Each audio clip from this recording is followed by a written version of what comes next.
எல்லோரும் எப்படி இருக்கீங்க? நான் என்னோடய டிஎன்பிஎஸ்சி ப்ரிப்ரேஷன் ஸ்டார்ட் பண்ணிட்டேன். மந்த்லி ஷெட்யூல் மாதிரி போட்டு படிக்காமல் வீக்லி ஷெட்யூல் போட்டு படிக்கலாம் அப்படின்ட்டு இருக்கேன்.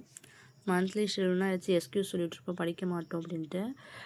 வீக்லி ஷெட்யூல் மாதிரி போட்டு படிப்போம். வீக் ஃபுல்லாக படிச்சுட்டு சண்டே டெஸ்ட் வச்சுக்கலாம் அப்படின்ட்டு இருக்கேன். இன்றைக்கி என்னோடய டே 1. அந்த டே 1ல் வந்து நான் என்ன படிக்கலான்னு இருக்கேன்னு பார்த்தீங்கன்னா, பிரித்தெழுதுக வந்து நிறையா இருக்குது. உங்களுக்கு என்னென்ன படிக்கணும் அப்படின்னு தெரியலனா வந்து நான் பின்னாடி கொடுக்குறேன் பாருங்கள். நான் இன்றைக்கி பிரித்தெழுதுக என்ன படிக்க போகிறேன்னா 6th to 10th old and new புக்கில் உள்ளது படிக்கலான் இருக்கேன். இதை முடிக்க முடியலன்னா பேலன்ஸை வந்து நாளைக்கு கண்டினியூ பண்ணலான் இருக்கேன். அதுக்கப்புறம் என்ன படிக்கலான் இருக்கேன்னு பார்த்தீங்கன்னா சிந்து சமவெளி நாகரிகம். அந்த டாப்பிக்கை கேட்டாலே முன்னாடி எனக்கு ரொம்ப பயமாக இருக்கும். என்னடா பேரை கேட்டாலே படிக்க மாட்டேன். அதை எடுத்து தனியாக வச்சுட்டு மற்ற டாப்பிக்லாம் படிப்பேன். இதை மட்டும் பார்த்து பயந்துக்கிட்டே இருப்பேன்.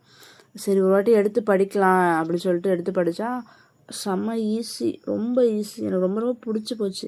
இதையோட இத்தனை நாள் படிக்காமல் வச்சுட்ருந்தோம் அப்படின்ட்டு. அதனால் இப்போ ஃபஸ்ட்டு எடுத்துகிட்டு படிக்கலாம் அப்படின்னு சொல்லிட்டு. இது எங்கே இருக்காங்க பார்த்தீங்கன்னா 6th, 9th, 11th இருக்குது. இந்த மாதிரி டாபிக் ரிலேட்டடாக டெஸ்ட் ஏதாச்சும் வேணும் அப்படின்னா கமெண்ட் பண்ணுங்கள், நம்ம வந்து போடுவோம். இல்லை மெட்டீரியல்ஸ் எதுவும் இல்லை, புக் மெட்டீரியல்ஸ் இல்லை, பிடிஎஃப் இல்லை ஒன்லைனர் எதுவும் வேணும் அப்படின்னா சொல்லுங்கள், போடுவோம். இது வந்து பிரித்தெழுதுக இங்கே என்னென்ன படிக்கணும் அப்படின்னு பார்த்துக்கோங்க.